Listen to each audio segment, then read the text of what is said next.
That is the year I got signed. And if I hadn't gone to that Folk Alliance, it wouldn't have happened.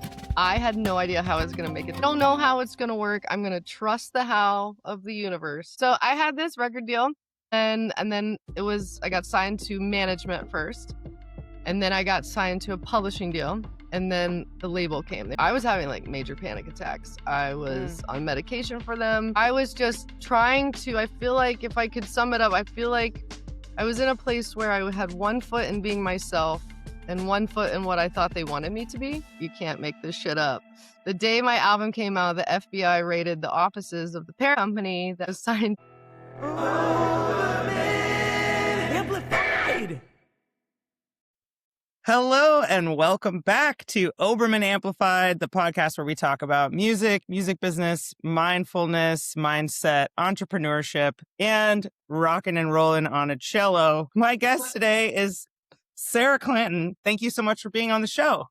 Hey, thanks for having me. Yay! So Sarah is a singer-songwriter, cellist, classically trained musician turned indie innovator. You've toured nationally and internationally, shared the stage and writing room with notable Grammy-winning and Grammy-nominated artists, including Dan Navarro, Richard Lee, Tim Johnson, Melissa Fuller, and Georgia Miles. She's an award-winning singer-songwriter, including accolades from NSAI, Around, you get it. She's the host of Cello Tree Arts Presents, a thriving East Nashville House concert series that has gained national acclaim, and each September during Americana Fest, she is breaking down the gatekeeping by offering an amazing series hosting nearly 100 artists across 5 days of music, magic, and connection. She is the creator of the music business mastermind Tundo, offering one-on-one artist consultations. She is a speaker who has spoken at Rocky Mountain Song School, Opelika Songwriter Festival, and Gunnison Valley Music Association, and helps artists understand their income streams.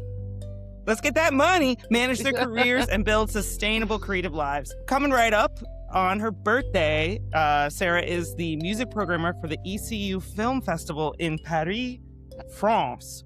France! We're going to France! This is going to be great.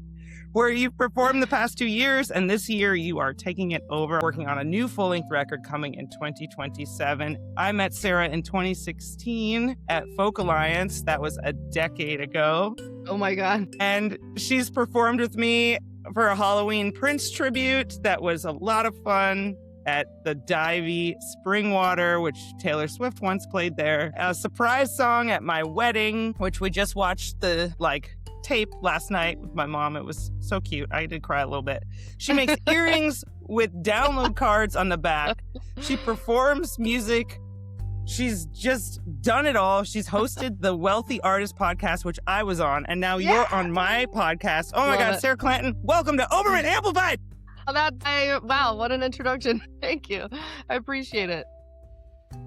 Well, So good. I want to get into all the, boilerplate questions of how'd you get started in music and where'd you grow up? But I also just wanted to thank you for, in some ways, I feel like being a mirror for me of we are in a lot of ways, in similar places in our career, similar amount of followers on socials.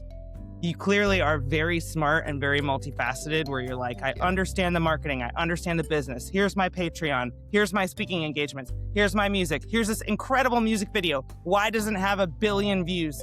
I just feel why aren't we both hella famous? That's such a great loaded question in so many ways. And it's so that I feel like this is a really cool time for me to be doing this podcast with you, because we did get to do a podcast together on similar ideas some years ago. I mean, that all kind of was during the pandemic for us when I was doing that podcast, which unfortunately is not going anymore, but it really served a purpose then. I'm in this new place of transformation. I really feel like I'm digging into some inner work that is having a massive impact in my outer world.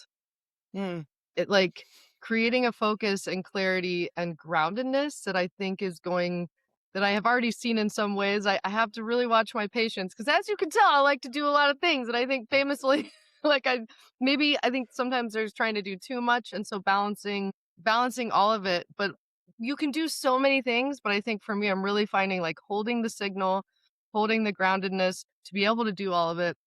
'Cause I'm human and, like, man, I spin out yesterday.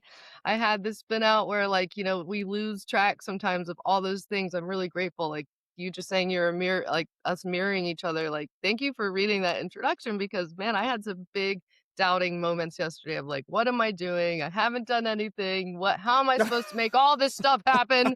And I just have, like, this insane drive, and sometimes my imagination of, like, what could be, really I'll get ahead of myself, and so I have to come back to the present moment, and also, like, yeah, choose what I wanna work on so that it can have big impact, and I do think there is something to, like, what is famous? What is success? What does that Mm, mean to that's different for everybody. Not everybody wants to be up on a stage performing, but that's, like, my favorite. All this stuff I do, I just love it. I love being on stage. I love performing. I love writing songs. And yeah, it's quite a journey. I don't think we're ever gonna, I hope it just continues to be a journey of transformation and expansion and contraction and just continues because, yeah, I don't want it to end. But hmm I don't know if I'll ever feel like I'm like accomplished everything, but I think that can be a good thing, just always learning and transforming. I love that. I wanted to talk to you about your label experience a little bit. Mm. So you were signed. What does that mean? Because I think there's this lore in the dream of once I'm good enough and I've worked Mm. really hard, the gatekeepers will open the gate and then the music business cavalry will be here and my life will be fucking awesome. I will be critically acclaimed. I will be successful financially. My personal life will be fantastic. Mm.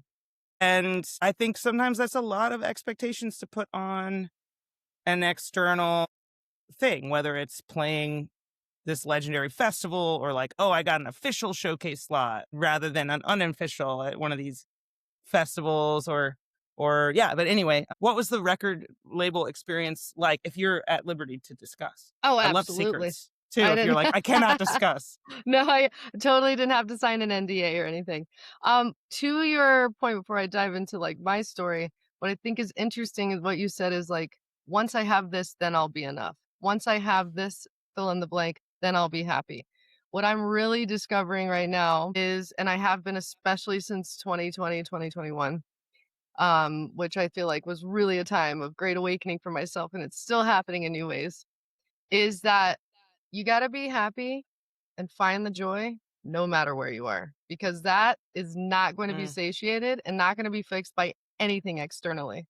In fact, you won't be able to hold on to it if you can't hold that charge, if you can't actually sit with it and then realize like, oh, that's a fleeting thing because you'll play that gig, you'll get that award, and then you got to go home, you know? And so like we have this roller coaster we ride. So I think really, oh my gosh, I mean, even as like a in a financial way, it's really interesting when I've had big sums of money come into my account. What I'm really learning is like, oh wow, that feeling of not enough, like, oh, it's enough for right now, but like, oh gosh, what if it disappears? Or like, mm. no matter how much abundance you feel you have financially or just stuff or experiences, friendships, people, relationships, experiences, like we have to really feel secure where we are no matter what. So I didn't know that for a long time. And actually, the year that you and I met, 2016, when I went to Folk Alliance, um, super interesting. That is the year I got signed. And Mm. if I hadn't gone to that Folk Alliance, it wouldn't have happened. And I remember that year, I had no idea how I was going to make it to Folk Alliance. Um, I got a free pass because I was doing some personal assistant work for somebody in the music business, and part of my compensation was like very last minute, maybe the week before. They were like, "Do you want to go to Folk Alliance? Here's a free pass." And I was like, "I've always wanted to go to Folk Alliance." As soon as I'd heard about it, I really wanted to go, and And I this was is like, Folk Alliance International that takes place every year, I think in February in Kansas City Yeah, or January, Montreal. February. And I think it's in Chicago in 2027. It was Okay. just in New Orleans. So yeah, and so for any of you who don't know about this, it's really it's a great hang. There's maybe, I don't know, So like, I don't know if it's quite 5,000 people, but it's just like this great opportunity to meet other artists, meet booking agents, meet promoters. It's insane. It's a lot of energy, and that could be a whole nother conversation. But yeah, you can apply for an official showcase. You can get unofficial showcases. I had nothing planned. I just was going to go, and I was so in flow. I'm telling you, I moved to Nashville in 2014, and my goal was to build a team. I wanted to get signed because I had this story. We all have stories, whether they're ours. Whoa, a record deal? Great. That's the best prop I've ever seen. A money banana. Oh my God. Yes. So like, yeah, I have this story because I grew up in, I'm 41. I was born in the 80s. I have this, story of like the old music business. And once you get signed, all your dreams will come true. And that's the goal. That's how it's possible. And we do all need a team. We all do need a team. And it can look, I think we're in an amazing age of the music industry where it can look however we need it to be based on our strengths or weaknesses or whatever. So I remember just being really in flow. I remember I had like almost zero money, literally probably $200. I was like, I don't even know how I'm going to get to Folk Alliance. But I was like, I'm going to go. And I had this trust, this like piece of like, oh, well, I'm going to do it. Alex Wong called me and was like, hey, I need somebody to drive my drums to Folk Alliance. I'll pay you gas money. I was like, okay, I'm on my way. So I got there and then somebody needed a ride home who I met or ride to Nashville. And so they offered to pay for gas. So I was like able to get to and from. I didn't have any showcases. I was wandering around. I found a free place to stay. It was off campus. It wasn't at the conference, but I met this incredible group of people. And can I talk about pot? Oh, yeah. All right. We are explicit over here. All right, great. So I was smoking weed near the hotel late night. It was late night at Folk Alliance, and I left my cello somewhere in like probably the instrument locker or whatever because I was running around, and I went to go get it before I went to back where I was staying. But I like smoked some weed, got on the elevator at Folk Alliance. The elevator culture is real. You meet all kinds of cool people on the elevator. I got onto the elevator with this one guy. I was like, oh, you smell good. I was like, hey, you want to go smoke? So we went back out, smoked some more. And he goes, do you have any showcases here this weekend? I was like, no, I don't. He said, well, I've got an opening tomorrow. Do you want to come and do it? So I did. There's nobody in the room because I was just there. There's nobody in the room. Nobody knew to come see me. And this one guy passes by the room who ends up signing me to this record deal. Wow. And of course that took a little bit more time, and that's a whole nother story. But had I not been like, I don't know how it's going to work, Quick interruption from your regularly scheduled podcast from a word from our sponsor, me. I just wanted to say I have a record for sale. I guess I can put this banana down. It's not actually a phone, and it's not actually a banana. It's a shaker.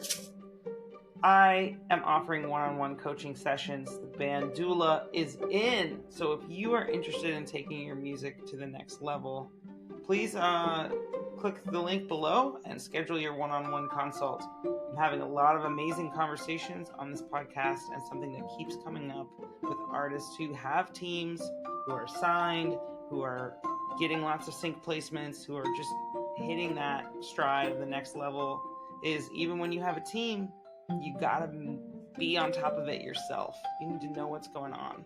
So if you feel like you could use someone to chat with who's had these conversations and wants to know what you have going on, please reach out. I'd love to hear from you. And also, I got some new merch dropping. CAFO hats. So if you want to look stylish and have people wonder, what does CAFO stand for? You can tell them. No one knows. All right, back to your podcast. trust the how of the universe, I wouldn't have had this experience. Now, it did all end in a flaming pile of Ponzi schemes. But, talk about money. But it was an incredible experience. What? Hello? Money? So funny. But yeah, I was signed to a little deal here in Nashville, and it ended up being what's called a 360 deal, which I didn't really understand at the time the way it was presented to me. But I was just led by the stars in my eyes. I was super stoked someone was interested in me, being told I'm out of the box and like, before this happened, I had been told by companies I'm not manageable, I'm too different. Yeah, whatever. Has anybody ever heard of Bjork or Radiohead or like any of these amazing stars we love that were quote unquote like so weird for their time or anyway? So, but these people were believing in me. So I had this record deal and then I got signed to management first. And then I got signed to a publishing deal. And then the label came. They were all technically separate contracts, I believe I remember. But I didn't Did you realize... have an attorney to help you with any of these contracts? Okay. I did. And they looked, I think I didn't know enough, I don't think too. I was also using, which I do highly recommend, there's a company here in town in Nashville where if you need a lawyer attorney help in the music business, it's called the VPLA, and you can go and get free attorney help for these type of contracts. And so because I went just through for Nashville? That is the organization here in town, but there are other towns. I'm trying to remember. I believe there's one in Austin, but yeah, it's I think so. But here in Nashville, that's the one you can utilize, and it was really helpful. I did have like different people look at every different contract, and I did have colleagues be like, "I think this is not a great deal. You probably shouldn't sign it." But I was too excited. Okay, I was stoked. I was like, "Here we go." It did afford me a lot. So a 360 deal. So I signed all these contracts, but they're all owned by the same company. A 360 deal is basically where they own a piece of everything you do. Oh, may I have this from you, Sarah? Yeah. Did you make money on this? Can I have a little piece of that? Yes. And you made money on this? Oh, I'm going to take a piece before you even get paid. Thank you. And we're going to throw money into the project. They probably invested six figures into what I was doing. Like I got to go to Folk Alliance with a band. They bought me a cello. We went on tour. I had a band. We made a record. We made music videos. I got to go to LA and do a couple cover songs with Natalie Dawn from the duo Pomplamoose. I got to do all kinds of cool things. And there was some tumultuous stuff going on where like my intuition was kind of like, hey, listen to me. And I was like, nah, you don't know what you're talking about, blah, blah. And so I actually like towards the end before the Ponzi scheme thing kind of blew up, I was having like major panic attacks. I was on medication for them. I was just I feel like if I could sum it up, I feel like I was in a place where I had one foot in being myself and one foot in what I thought they wanted me to be. And I got, like I said, it's so paradoxical. There was so much great. I also feel like I really took advantage of the situation. I don't think they expected someone like me to come in and take a ton of initiative. Because like I was just like, let's do this, and I just kind of kept it rolling. And it was really great to kind of have a blank check. And side note, speaking of positive money stories, one of the coolest things about this deal was getting to experience what it was like for everyone to get paid. And then to have that out of the way, everybody felt valued and we could just show up and do the work. And it was awesome because people were paid what they're worth. I think it was such a cool experience in that way. So that was the people making the music videos, doing the album artwork, playing in your band. Oh, you're not getting paid. I'm not getting paid. I mean, I'm getting advanced. I'm getting all this opportunity. But everybody I was working with was getting paid until November of 2018. When the day my album came out, you can't make this shit up. The day my album came out, the FBI raided the offices of the parent company that was signed to in Salt Lake City because the owner was convicted of a $200 million Ponzi scheme. So, like on the day my album came out, I roll over and I check Spotify and my album's not out. All these things, my phone started ringing that people weren't getting paid anymore. Checks were bouncing, all this stuff. And there had been an undercover officer in the offices, like in Salt Lake City. And I don't know if the guy was in Nashville. I don't know who this person was, but there was an undercover officer, like, investigating this whole thing for the whole 2 years I was signed. So that's fun. Be like, are you interested in management? Because I feel like you got initiated on how it's been working here. I want it to be this. There's one guy in Salt Lake City who I really liked working with, and he left the company some months before this happened, and I always wondered, like, was it That Little Angel? Because he was awesome. Maybe it was him. But, yeah, like I said, lots of incredible experiences, but then, like, it was all very much, an illusion or a mirage or, Whoa. so I, definitely fell apart for a hot minute because I had also just done a Kickstarter and raised like $25,000 to like go on Mhm. tour. And because they're an Mhm. independent label, and so like they weren't covering everything, and that also felt that was a weird project for me because I felt like shouldn't they be paying for some of this? Why am I doing a Kickstarter? It was all Mhm. kinds of weird, like just incoherence. And I don't think you can get to $25,000 on a Kickstarter without like emailing your uncle, like calling old friends, like playing writers rounds and begging for $10 from each person in the room. Not begging, but you put yourself out there in a way that is almost like sexual, like every part of me is for you if you will donate to my Kickstarter in Oh this my 30-day god. window. I've done 3 campaigns and I don't know if honestly if I can ever do another one again. They're intense. That is the I don't think I've ever heard anybody put it better. Like, maybe that is so interesting because, yeah, and it's so intense, and there's these deadlines, and, yeah, that And is that's a such lot an of interesting money, comparison, you know? And, yeah, and so, I did and get which it. you get taxed on at the end of the year as your income. Totally, Fun. totally. Fun, so fun. So, yeah, it was all kinds of learning, but, like, thank God I had that because suddenly Mm, that's all the money I had. And, wow. that I saw was coming in because suddenly, because of this 360 deal, like, everything I was doing technically under contract could have been, I could have had to recoup. I didn't know what was going on. I'm like, "Am I actually" yeah, the Ponzi scheme happened, and now the government owns all my intellectual property. So, like, everything was frozen. What does that mean for me? Does that mean that I'm actually terminated from these contracts, or is something gonna happen where, like, I continue to release music, I continue to do things, and, like, "Actually, you can't do that because I didn't own my publishing." So, technically, I didn't, at that time, have permission to release my own music. So, this is what, like, really catapulted me into a lot of, like, inner work. I read every book that has anything to do with shadow work, Things fall self-love. apart. Yeah, yeah. I was like, TikTok time. yeah, right, and I really wish I'd gotten some kind of sponsorship by Epsom salt because I don't think I've ever taken so many baths, like, I just trying to calm down. I like, a lot of things were also crumbling in my personal life. My boyfriend at the time of, like, 4 or 5 years, who was also, like, with me making these records, he let me go as well. And so, and like, I had a tooth abscess, and that was this whole crazy thing. And then I got an ear infection that left me deaf for a month. And the universe was just like, girl, you're not going anywhere. You're doing this. You need to calm down. Wow. And so I really had to learn. Did lawyer up. He happens to also be a cello player turned lawyer.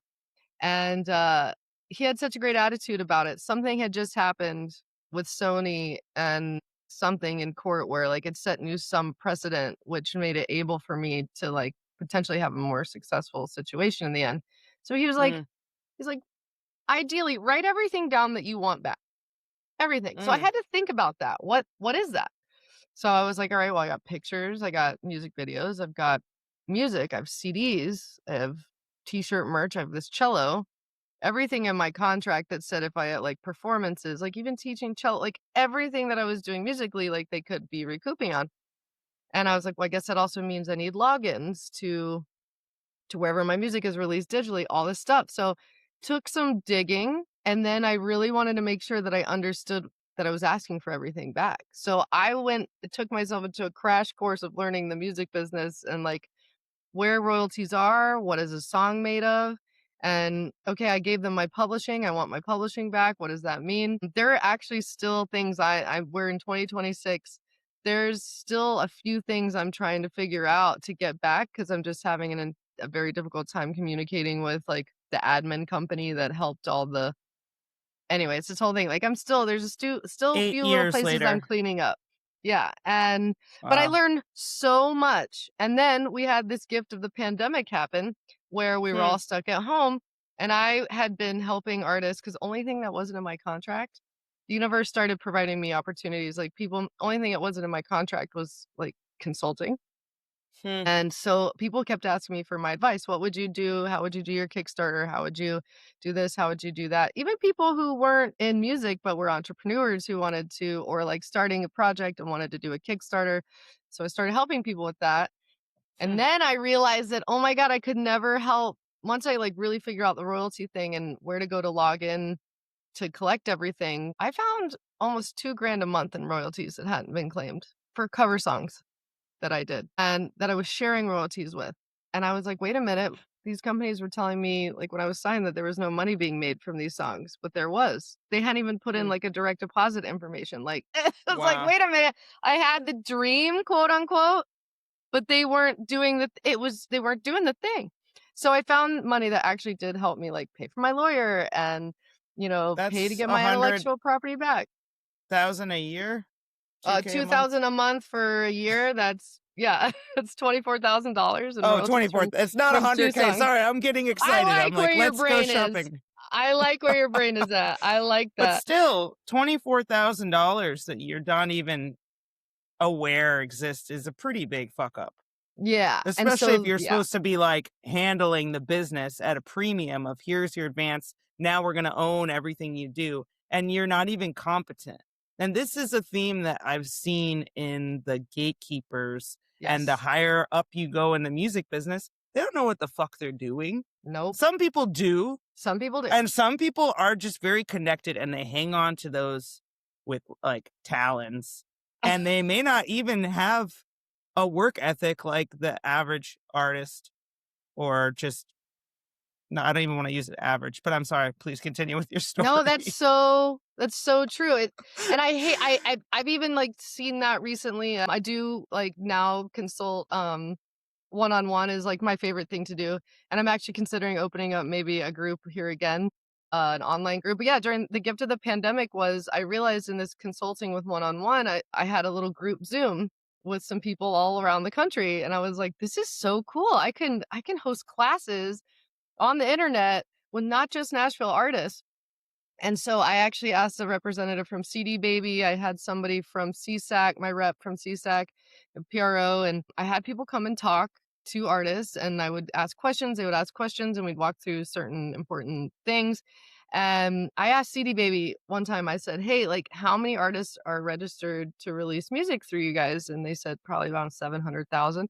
And I said, well, how many people are registered correctly to collect all their royalties? And they said, probably 10%. And Wow.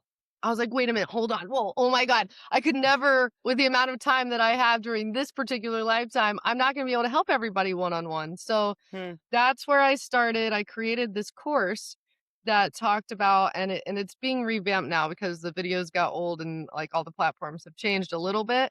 The nuts and bolts of the way it works is still very much the same in a traditional release setting. But I created a self-guided course that helps artists understand what royalties are, where to go collect them, and who are these companies that are collecting it. Yeah, started helping artists one on one. I feel like I'm able to offer so much more than just like, here's the royalty situation. Here's what it means to actually own a song. What are you signing away? And that is an important piece, but it's so much bigger. There's like, I think I've noticed that the stories that we carry as artists that have been ingrained in us from the beginning can get in the way of even absorbing that information. Hmm. So we have to really get, 'cause there's nothing to claim. I thought that. Yeah, but what if you don't even put in your direct deposit information and you're not even telling the universe you're open for abundance, you're open for Hmm. business? So I think also a really big part of understanding all of this is that and understanding your business is first that if you want to do this for a living, you are an entrepreneur. You're a musicpreneur and it is a business and it's okay to make money. You got to address those stories you got around money and what that means. And money is an amazing energy exchange. It makes things possible. It allows us to eat, to have shelter. I mean, it's not a bad thing. I mean, bad things can be done with it, but we have free will. So, but I think getting really clear on mindset and our money stories and even being open to the possibility that there could be something there waiting for us. And if we can just tune our signal to receive it, that's a really big part of it. So I'm kind of on this new quest of like, all right, how can I be there as a support more for artists than just teaching them the nuts and bolts of like, how to collect their royalties. So that's really exciting Wow. for me right now, and a piece of that is the events that we host here at our home in East Nashville. Wow. There's so much to digest there. That's so amazing. And I feel like we need more women in the music industry because some of that is almost like a therapist where it's like, hey, Oh you yeah. can take a left and that's your choice. We'll see what happens if you turn left again, but you might want to take a right. And doing that groundwork rather than just like that was kind of some of my inspiration in starting this podcast. And I have my own coaching program. I'm a band doula, so that's like 9 months that I Oh, work with someone monthly to make sure their project is accountable and doing his thing. But I just see a cool. lot of dudes like, we love our dudes, but like where it's just all action. It's all do this, do that, and it's like, how does it make you feel when you are hoping that you're gonna sell 100 tickets and Yeah. you're waiting for anyone to come to your gig? Yeah.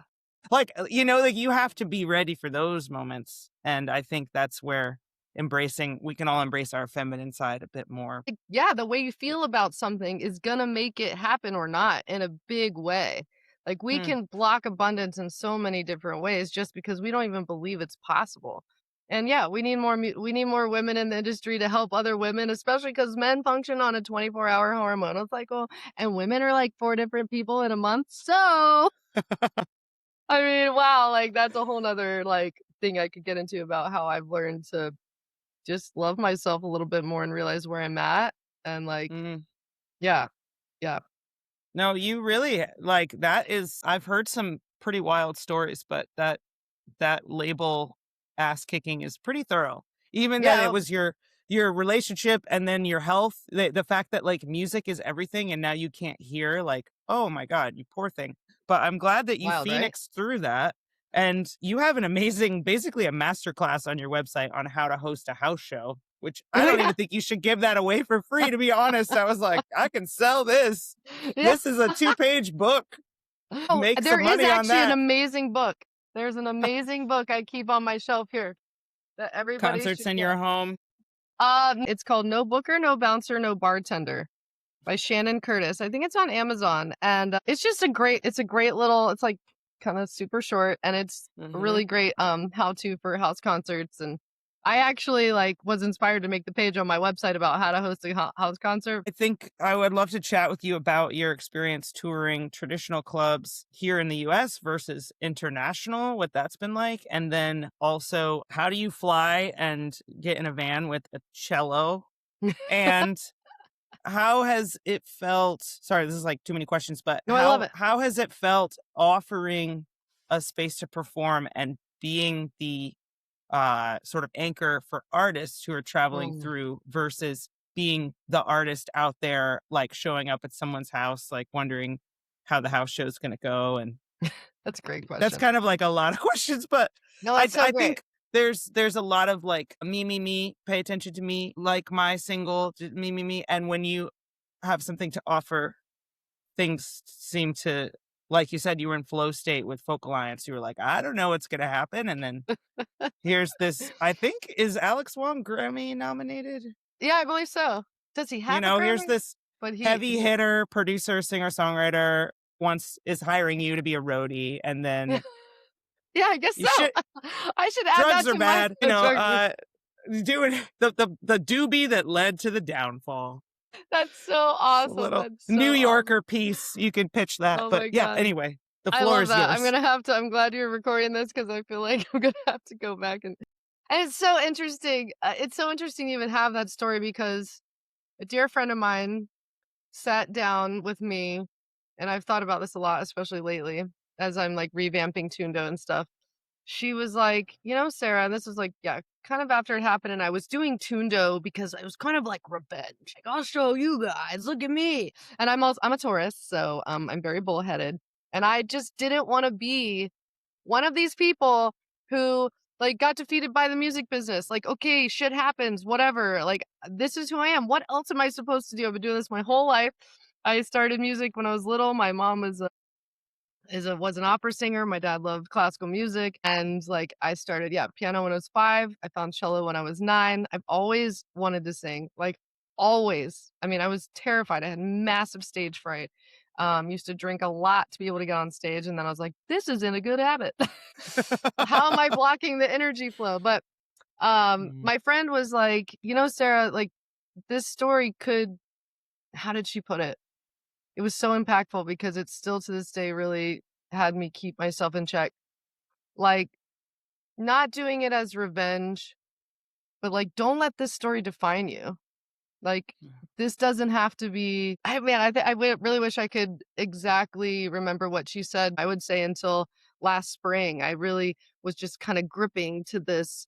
Like, I'll show them, or like, I'm doing this as revenge. And yeah, I want to help artists, but ha ha ha. And so it's taken on new form. And I wouldn't be like, I went to school. I have a degree in classical cello and communication studies. I did come to Nashville for my internship I wrote music for commercials but I kind of like pieced together what I thought was a music business degree. And I didn't really start learning until I got in it. I just threw myself in it. And if it weren't for so many of the mentors along the way, I wouldn't even have this knowledge. So I do feel like it feels really good to share it, and I just like to give my opinion sometimes, so it helps me to help others. But traveling with the cello definitely have always been kind of a thing. I'm so used to it. I've had the cello with me since I was 9. It's always just been like, whatever. Sometimes when I travel without it, I'm like, Where's my turtle shell? exactly. So actually, I before I got this carbon fiber cello here, who I've affectionately named Ooh, Stella, actually my former publicist named her. Estella, right? She's a carbon fiber cello. She weighs 5 pounds and completely changed my life thanks to the deal I had. I got this cello through that, and I was playing a 200-year-old instrument for like 15 years before that, and so there was a lot more just having to pay attention to weather. And if I traveled to places that were really high altitude, I had to sit for a while. If I flew with it, I didn't fly a whole lot to go to gigs because I needed to buy another seat for my cello. And when I was signed, they did often, if I needed to fly with my cello, they would buy the ticket. And so that was really cool that, I got to fly with my old instrument. But then it got hurt so many times, my insurance dropped me. And so, but now I wow. have this. And so now, like I have traveled internationally. When I was in high school, I did my first orchestra tour, and they built boxes to transport all of our instruments. And so Where they did were you safe. grow up? I was born in Maryland, and then we lived in Colorado when I was like 9 to 14 years old, and that's where I learned to play the cello.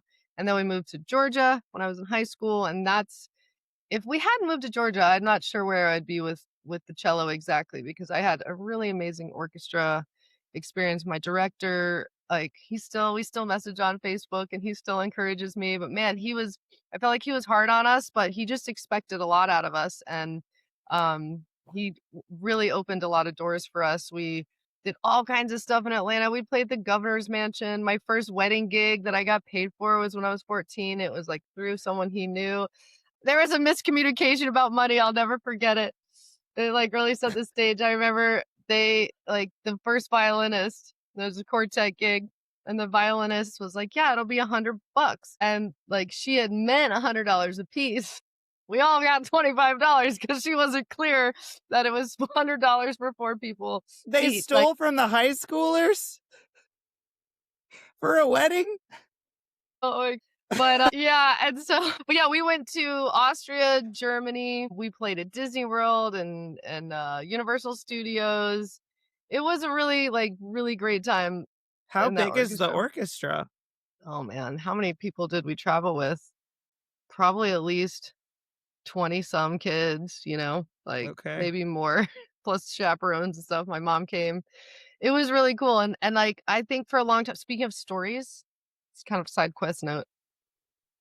I didn't for a long time until the past few years even maybe I was like, "Oh, I've never toured in Europe," until I went some years ago, a couple years ago, and started playing in France. I was like, "Ah, I've never toured internationally. I want to." And then I was like, "Hold on. One of the first times I ever went on tour was to Europe with my orchestra. That was a real tour." We were gone 2 weeks or something like that, maybe 11 days. And like it was just so funny the story I had around what was a real tour or not. And I was like, "Wow, no, I've had these experiences." So that was different. But now with my cello, I just check it under the airplane. I don't have to answer the question, is that a trombone? Is that a saxophone? What's in that case there? Like, fewer people talk to me. It's great. Like in the airport, I just like to get through it. I love traveling. I love traveling. Like part of me wonders if like why I do this job is just because I get to travel. But yeah, so now I'm touring in France, and my European travel as singer-songwriter is I'm so I feel like I'm still so new and learning about it and meeting people, and like, is it better to rent a car versus take the train, depending, because with the cello it's just like a lot of work to take around. But I've got a super awesome case and by And then you have Stevenson. pedals as well. I have a looper. I haven't started using it. You guys are so brave, my friends of you who do this. I have a little reverb pedal and I have a DI and I have my own. I always have done this since, well, 2014. I always use my own microphone. Always. Um, I have a Telefunken M81. It's purple and it's awesome. So I travel with a little bit of gear, but yeah, it's changed my life having a carbon fiber cello. I don't have to really worry about temperature. It's just been awesome. I love it. And for what I do, the way I sing and play, I think it's awesome. Yeah. I think it suits what I It do. sounds awesome. It doesn't sound like not real. Right. Well, yeah, But more so stories, how right? do you want to talk about the programming you're doing in Paris a little bit? And do you Oh, have to have a special like visa to travel? Do they well, go through your probably. social media and make sure you're like pro Trump before you can leave at this point? Like what's the You know what? I've just gotten really lucky. I'm not there long enough for to need one. I think you have to be there a few months, but I am probably it is interesting. I'm learning a lot. So, what I'm doing the past 2 years, I've gotten to go and play. It's a little festival in Paris, the ACU Film Festival, ECU, and they have other festivals around the world. But in the spring, they do this one. I think this is the 17th year they've done it. And so, what I'm doing is organizing the artists. It's just a little group of artists and the venues for the after parties at this festival. So, it's at a cinema in downtown Paris. They have opening ceremonies on Friday, but they have films all day Saturday and Sunday. And during the film festival at the cinema, between movies, we have artists playing in this little garden area. And so I love there's that. it's really fun. It's casual, but it's like it's not a huge festival at all. And so you do have an opportunity to meet filmmakers, directors, and but yeah, and I want to be able to schedule so many more artists than I can have time for. But then, yeah, on Friday, Saturday, and Sunday nights, we're having parties. This year, we're doing something different they've never done before. I'm hosting a kickoff party on Thursday night at my favorite venue I've played in Paris so far. It's called the Backstage. It's awesome. Like they have a green room. They do all kinds of big shows. All the gear's already there. I have a friend who's providing a lot of backline, and so really, it's such a collaborative thing. I really couldn't do it without the support of the ACU community, the people who've been a part of it. And I'm like major learning curve because I've only traveled to Paris to play the past few years. And I'm like really just calling in on my community to be like, hey, what venues are best and what serves. Parlez-vous français? Ah oui, je parle un peu de français. I was almost a triple major in French in high school or in college, and Oh, I'm an nice. overachiever. But my and I actually did live in France when I was 20. I lived with a French family in Versailles. I Wow. had a really bougie experience. Like I lived right on the other side of the chateau in Versailles, on the other side of the wall of the castle, and I would go do my homework in the gardens of Versailles and eat a freaking tart or a, pain au chocolat or croissant. So, it was super wonderful. So it'd been 20 years since I've been back, and then I was invited to come play, and it was Hmm. the year of my 40th birthday, and I was like, "I'll go to Paris, I'll do it." So, this is really a passion project for sure, and what's great though is, I built a little tour around it. So I've got a friend who I'm gonna go do a house concert for in Bruges, then we'll go spend the week in Paris. I'll host this event, and then we'll go to Normandy for a week and do some shows around there that I've just been really lucky to meet cool people, and Wow. that's sort of how I've done it. I really like going places where it feels easy. Like I don't like a lot of forcing. I already try and force enough, but I find that, man, coming back to that I swear, like, the energetics is everything. When I sit down to do an Hmm. email and I'm in like, got this headspace, I immediately hear back. When I'm calm, I'm able to get more work done. And it all just sort of happens. And if I'm in purpose, yeah, it's just, and then this is a very important mascot of our house. This is Mavis. The baby. The baby. She's like, why aren't you talking about me yet? You have a She communication board for her, right? Yes. Did? Yep.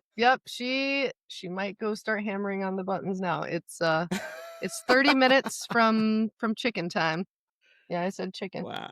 Yeah, she has, if you've ever seen it, if you're listening on the interwebs or watching, I have like, she's got like 60 words. She probably uses a core 10 or 15 of them the most, but I pre-record words, or I record words on a little button and they sit on the floor and she pushes them to communicate. The first button she ever really used was I love you.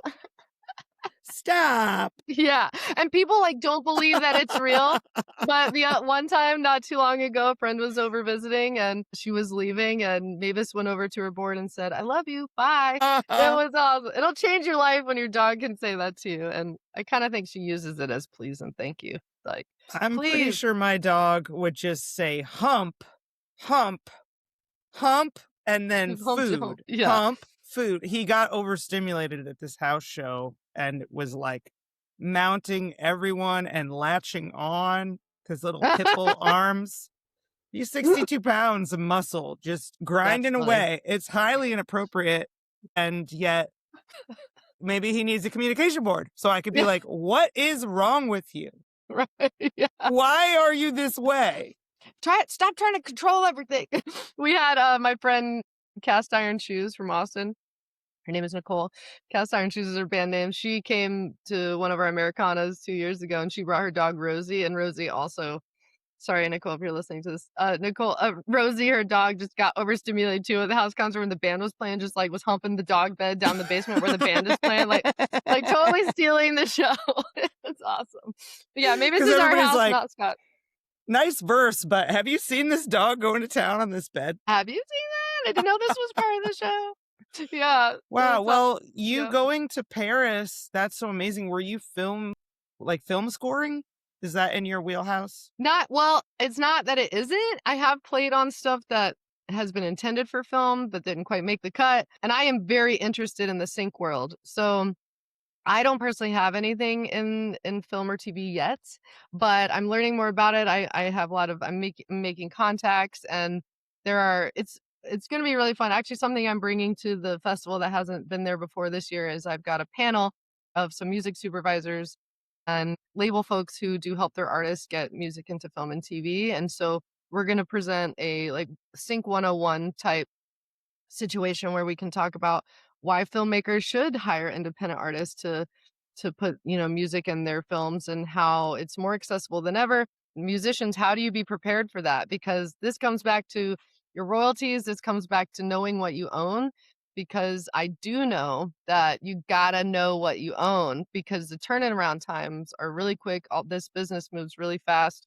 And if you don't know what you own and you can't prove that quickly, they'll just move on. So having your shit Hmm. together is super empowering. Not to mention, kind of rolling back side quest a little bit, or is that when you know these pieces of your business, when you do get offered that deal or any deal, you can go in and you'll immediately be able to smell the bullshit. If they don't know, Hmm. you'll know that they don't know because you'll know the questions to ask and you'll know what rights you want to give away or don't.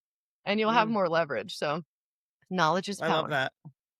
Well, I kind of feel like with the music industry right now, we're all if being in the music business and being an artist is like running a restaurant. All Mm. the artists are like short order cooks, bartending, the host, taking reservations.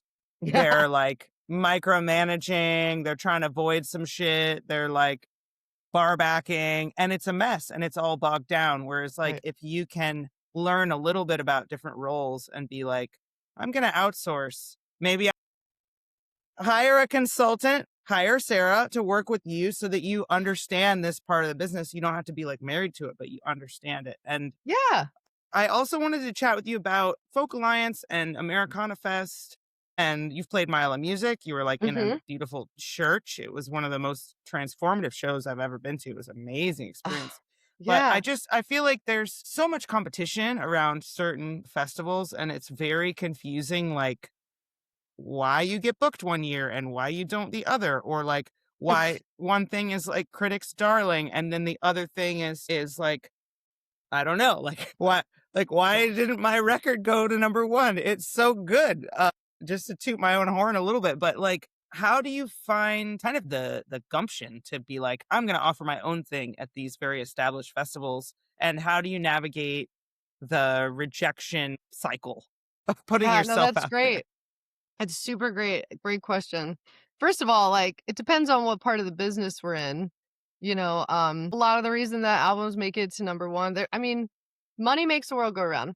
If you're wondering about stuff, it's usually money. Like now, I mean, kind of like on a bigger scale. Like we're talking Grammys, we're talking, it's not just a popularity contest. And I think knowing that can be really helpful. I mean, it can also be like, shit, we don't have all that money.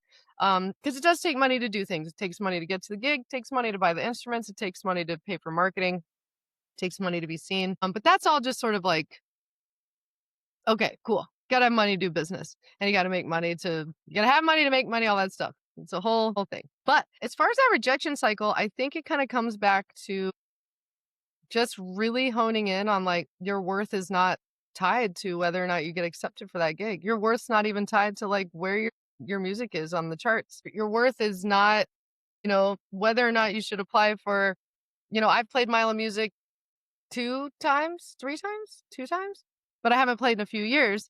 I have applied, and like it just really depends, I think, and I've had to really watch myself. I remember I almost got this really great gig where my song Dragons in the Kitchen was going to be scored by an orchestra and all this stuff. They were going to come have me down for a week and it was going to be like a $4,500 gig.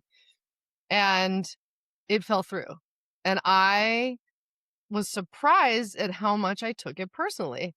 I Mm. think I was just like, I mean, I was crushed. I mean, obviously I want to make $4,500, but it was like very strange of how personally I took it. And if you've ever read the book, The Four Agreements, one of the four agreements Mm. is take nothing personally. I mean, you literally have to, I don't like it when people say thick skin or, nerves of steel or whatever.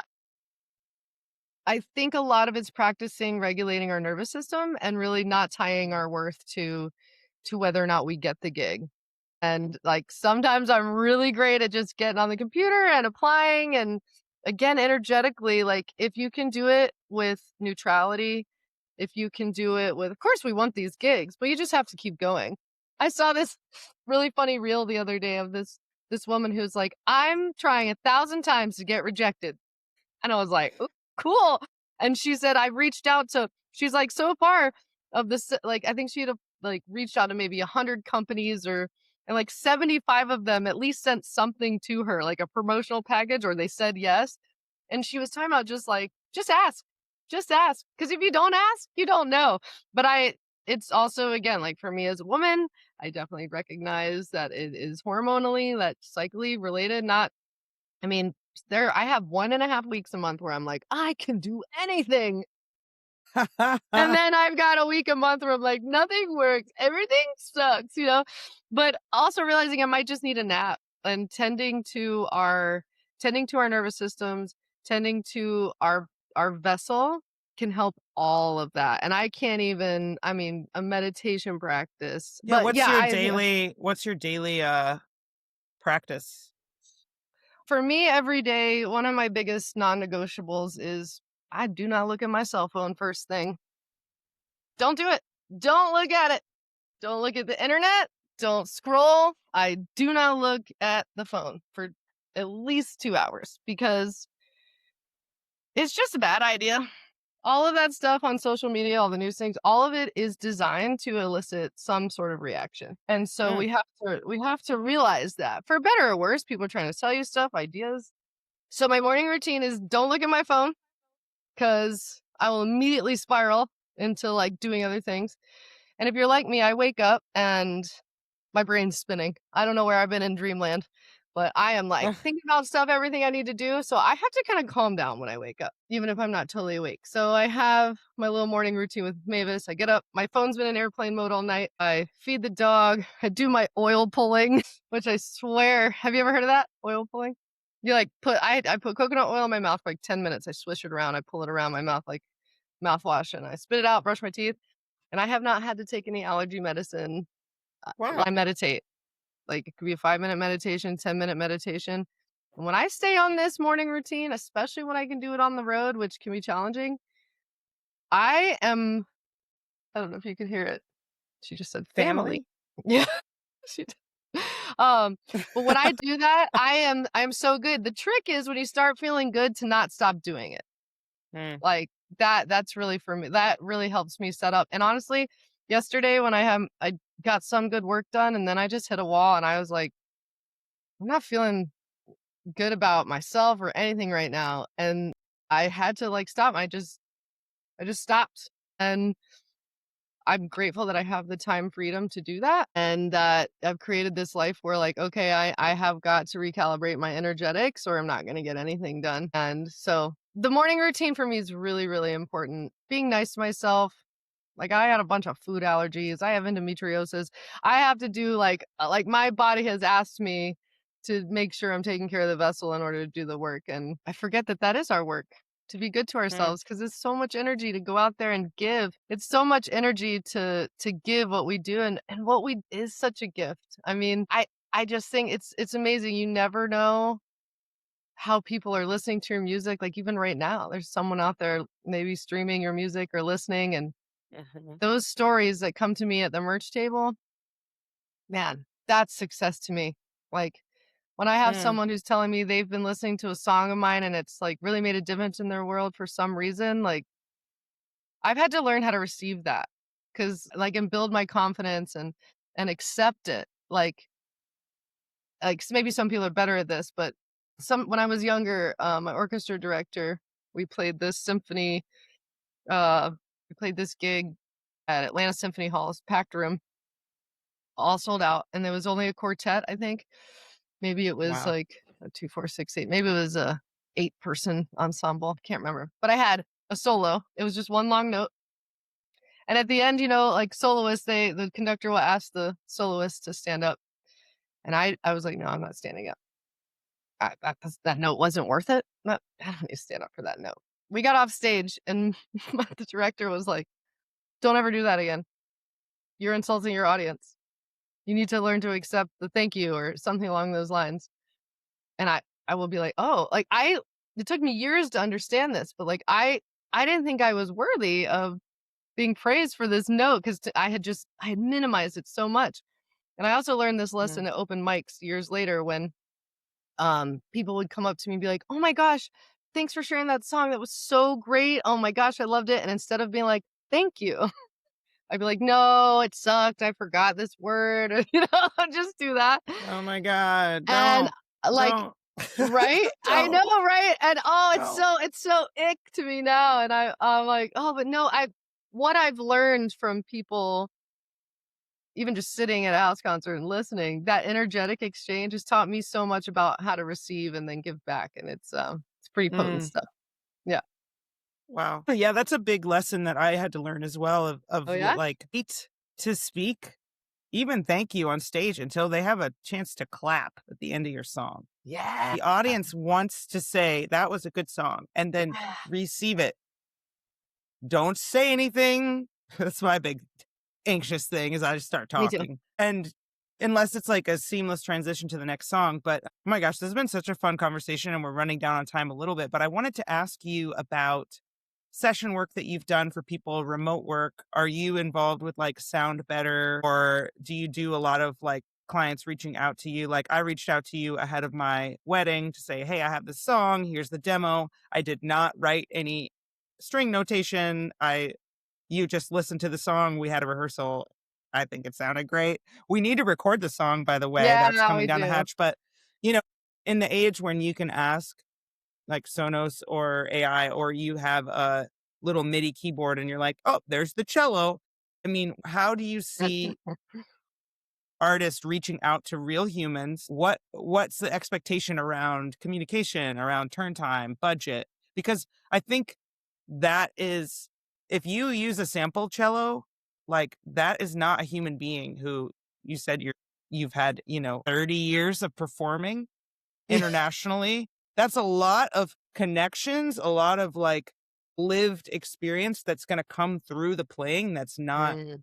and it's going to sound better. People will be like, what is that? What does that sound? It's not going to be on everyone's song or on this commercial. It's like your cello part that you could play for someone. So just if one of our audience is like considering hiring a string quartet, but it feels Yeah. very imposter or scary, or I could just AI it. What's your take on that? Well, I think ever since they've come up with like a patch on a keyboard with a cello or string thing, it's like it's kind of not a new thing. AI just has a different version of it. But it kind of depends on what you want. I say if you want strings and you can budget for that and just plan for it, then go for it, and reach out to don't be afraid to ask, Don't be afraid to ask people that you know and like for me, like I can read music, I can read sheet music. I'm not necessarily like a fiddle style player like bluegrass, so I might not be the right fit. So I think looking around for the kind of cello player or string player you want is important. I love doing those gigs. I love it. I love it when people hire me because they like what I do and they really let me be myself. I just did a track for the Rough and Tumble and it was so fun because they just wanted me to like get weird. And sometimes that's not what it calls for. So I like in Nashville here, we say the song is king. So I really like to show up for the song. Communication is super important, just making sure you communicate all your ideas. And then if you're being hired as a string player, don't be afraid to stick to your budget. You don't want to take any gig, no matter what the gig is, whether it's playing a house concert or you don't want to play it if it doesn't feel good. If you're doing it, if you're like, oh, do it, do it for like $50, like, all right. But then you have resentment around it. That $50 isn't going to be worth it. If you love the project, and if you really want to do it and they're like, oh, we can only offer you, $75 or whatever it is. If it feels really good, then go for it.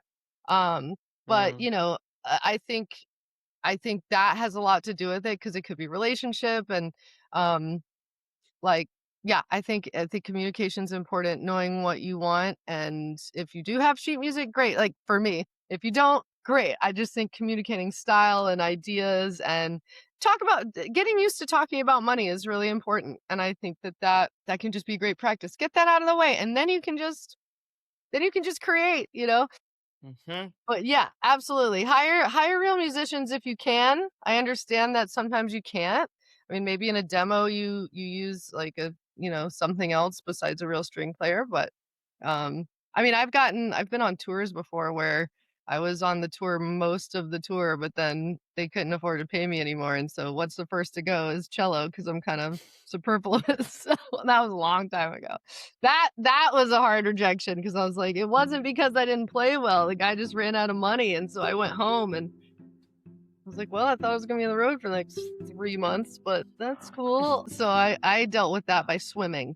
I just swam like 10 miles a week. I was just like, get through this. Moving my body. Self-care, man, it's everything. It's everything. And I've learned it the hard way in so many ways. And I never really did answer the question about what it's like to to hold space for others. And I think a lot of the joy I get out of that, especially being in Nashville, is I know how hard it is to show up here sometimes. It can be a really brutal city. And I like to offer folks a safe place to land. So come be your weird self, come play, come do your thing. We're still building a like built-in audience, which is what I would really love. I'm actually on a quest right now to find a sponsor, a financial sponsor who will sponsor Cello Tree Arts Presents so that we can become the best paying gig in town. That's actually my dream. Ooh. I want people to be able to come to Nashville, know they're going to get paid at this house concert in a serious way that's going to actually support them and they can go and do other things. House concerts have been my best paying gigs and I just want to be able to give that too. But during Americana, it is awesome. You have to come play for us this year if you're going to be here. It's so great. Well, I applied. So we'll Awesome. see. Maybe I'll be in town. Oh, if you are, please let me know. It's so fun. Yeah, we host like 100 artists and over 3 or 4 days. This year we're going to do 3. we have an upstairs room where we have like artists in the round that play usually 3 at a time. And we rearrange our living room so that we have to move Mavis's buttons to have a stage. And we have 40, like we can seat like 40 people upstairs, and people hang in the kitchen. We provide drinks and snacks, and sometimes people bring, sometimes we do like a potluck night, and that's super fun. And then downstairs in the basement, we have a full bands play. We've got a fog machine and a hazer. We got lights, we got PA. So it's like a dive bar venue in the basement. So upstairs and downstairs music is going all day, and then it's been so wild. Like people will sleep in the yard. We've got campers and vans in the driveway. We get a porta potty, like, because we have so many people around. Our neighbor lets us park campers in her driveway and yard. People are jamming till late in the night. I woke up one morning and somebody's sleeping in the yard on a blanket. I was like, all right. Like, it's so fun. And Metro Codes tried to shut us down last year, but we will not be shut down. That's right. Nashville has an amazing community of studios that are in houses, house shows, and writers' rooms, and trying to keep what is so sacred going. And even though it's all corporatized and it's Bacheloretteville and it's this like machine, I think there's a real energy of like creatives who are supporting each other. So that's so amazing. And also, like, it just sounds like you have so many skills. Give a man a fish and he'll eat it or something. Right. Teach a man to fish. Yeah. There should be more women in this story, but you have learned to fish. You can survive because you're doing like programming, scoring, admin, music management. And as a writer, I know we're like over time, but I just think that your songs and your vocalizing is so unique and so special that it just takes the right spark, and it's going to be like, you're like a Bjork, where it's like, well, Sarah Clanton, she's the only one who does what she does. And I think we both are kind of oddballs in that way, where like, I'm a singer-songwriter, but I try to be doing all this looping stuff, and maybe not the pretty folk singer, but something raw that makes you feel something. And I appreciate that we're maybe going against the grain a bit of certainly the big country music machine. I'm like, solidarity with you on that, sister. But you're wanting to move into a van full time? Is this happening? So we're more and more getting there. I think I'm finding that I really like having a home base, because this whole like, we want to do more with the house concerts and stuff, but we're spending more and more time. We do have a van. We have this nice Ford Transit that we got really just for Mavis, right, Mavis? But yeah, me and Andy travel in the van. And also, like, besides the house concerts, Andy makes records in the basement. My last EP we did here. So, oh, cool. So yeah, and he just got done recording our friend Eli Blackshear from Atlanta, his new record. So he's, we kind of like that, but we love being on the road. So we do now have a van that we can be fully van lifing. And though, like, part of me is like, I still have the dream. I want to go like full van life for a year. Maybe that will still happen. And my idea is to go full van life, tour, save up money to buy a place of our own to really do that here. But who knows? Maybe I'm just not seeing like what's supposed to happen. Like, maybe we're supposed to buy this place we're in. Maybe we're, just, I just love, and I love having the van because Mavis can come. Sometimes she will sit on stage with me, and that's really nice, but not always. Depends on the situation.